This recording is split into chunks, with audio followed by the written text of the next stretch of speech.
সপ্তম 18 মাসের মহানবী 18 বছরের গোলামী জীবন হইলে 5 আগস্ট 2024 ছাত্র জনতা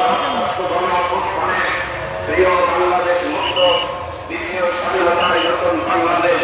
আমরা শহীদের রক্ত বৃথা যেতে দেব না, শহীদের পিতার চোখের পানি বৃথা যেতে দিতে পারি না।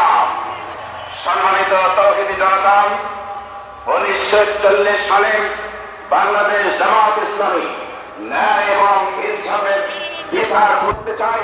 কোরআন প্রতিষ্ঠার মাধ্যমে আওয়াজ করে বলে ঠিক কিছু বেঈমান, কিছু মুনাফিক, কিছু শয়তান এরা বলছে কোরআনের রাজনীতি নাই। আমরা ধর্ম নিয়ে রাজনীতি করি, আমরা ধর্মীয় রাজনীতি করি, আমরা কোরআনের রাজনীতি করি। কোরআন নিয়ে বাঁচতে চাই, কোরআন নিয়ে মরতে চাই।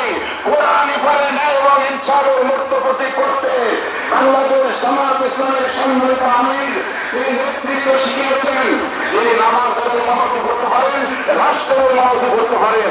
তাকান নেতৃবৃন্দের দিকে, যারা নামাজের ইমামতি করতে পারে, যারা রাষ্ট্রের সকল দপ্তর দুর্নীতিমুক্ত ভাবে চালাতে পারে, সেটা আপনারা বিরক্ত হন। আপনাদের বাংলাদেশ কোরআনের বাংলাদেশ, আগামী বাংলাদেশ ইসলামের বাংলাদেশ, আগামী বাংলাদেশ আমার বাংলাদেশ, আগামী বাংলাদেশ জামাত ইসলামী বাংলাদেশ। ধন্যবাদ সবাইকে। আসসালামু আলাইকুম ওয়া রাহমাতুল্লাহ। সংগ্রামী উপস্থিতি, আজকের এই কর্মী সম্মেলনে এ পর্যায়ে বক্তব্য রাখবেন বাংলাদেশ ইসলামী ছাত্র শিবির রাজশাহী জেলা পশ্চিমের সংগ্রামী সভাপতি ছাত্রনেতা ইলিয়াস হোসেন। বক্তব্য রাখবেন ছাত্রনেতা ইলিয়াস হোসেন। আলহামদুলিল্লাহ রাব্বিল আলামিন والصلاة والسلام على رسول الكريم وعلى آله وصحبه أجمعين। আজকের এই কর্মী সম্মেলনের সম্মানিত সভাপতি, সম্মানিত প্রধান অতিথি, বিশেষ অতিথি অন্যান্য সকলকে আমার পক্ষ থেকে আসসালামু আলাইকুম ওয়া রাহমাতুল্লাহ। সংগ্রামী উপস্থিতি, 17 বছরের সজীবনের বিদায় হয়েছে। দেশের মানুষ আশার করতে পেরেছে এ দেশে তার ইসলামকে শাসন করতে চায়। সম্মানিত উপস্থিতি, শহীদ জাতি বন্ধু আগের আইনের রক্তের তার এখনো শুকায়নি, অথচ আমরা কোনো স্ত্রীকে ভুলে যেতে বসেছি। সংগ্রামী উপস্থিতি, আমাদের আহত ভাইরা এখনো হাসপাতালে কাতরাচ্ছে, অথচ বিদেশ পরিচ্ছন্ন ফিরে এসেছে। আজ জামাত শিবিরের নামে আওয়ামী কায়দায় অপপ্রচার চালানো শুরু হয়েছে। আমরা বলতে চাই, বড় হত্যাকারী যারা আছে তাদের বিচার নিশ্চিত করতে হবে, তাদেরকে যত দ্রুত সম্ভব আইনের কাঠগড়ায় নিয়ে দাঁড় করাতে হবে। এই কর্মী সম্মেলন থেকে আমরা আহ্বান জানাতে চাই, জুলাইয়ের হত্যার বিচার এবং রাষ্ট্র সংস্কার গতি ফিরিয়ে নিয়ে আসতে হবে।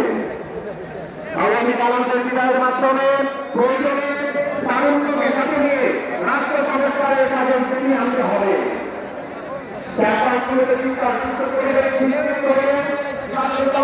নির্বাচনের মাধ্যমে এদের গণতন্ত্র এবং নির্বাচনের প্রত্যাশিত করতে হবে।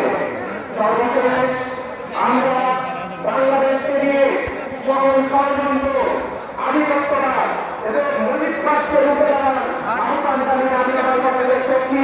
আসসালামু আলাইকুম ওয়া রাহমাতুল্লাহ।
সবাই বসে যান, কেউ দাঁড়াতে পারবেন না।